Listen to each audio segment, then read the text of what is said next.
আসসালামু আলাইকুম। দেশ এবং প্রবাস থেকে যেখান থেকে আমার ভিডিও দেখতেছেন সবার প্রতি আন্তরিক শুভেচ্ছা ভালোবাসা হলো। দর্শক, আশা করি সবাই ভালো আছেন।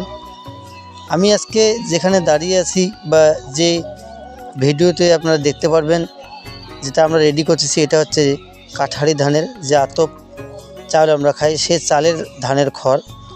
এটা এই চালের ধানের মধ্যে এই খড়ের মধ্যে সুগন্ধি আছে। এই খড়টি ছাগল খুবই ভালো খায় এবং গন্ধে খায়, গরু খায় এবং গবাদি পশু সব প্রাণী খাইতে পছন্দ করে। এই খড়টি একেবারে ঝকঝকা ফ্রেশ থাকবে এবং নেটিং করা। আপনারা দেখতে পাচ্ছেন দর্শক, আমার নেট চলতেছে এবং এটা আমরা কুরিয়ার সার্ভিসের মাধ্যমে সারা বাংলাদেশ খামারিদের উদ্দেশ্যে দিতেছি। যারা এই ভিডিও দেখবেন শুরু থেকে শেষ পর্যন্ত দেখবেন, তাহলে এই খড়ের আদ্যবানো জানবেন। যারা এই খড় সম্পর্কে জানেন না, তারা অবশ্যই স্ক্রিনে দেখা নাম্বারে কল করবেন। যারা খড় নেবেন স্ক্রিনে দেখা নাম্বার যোগাযোগ করবেন। ধন্যবাদ।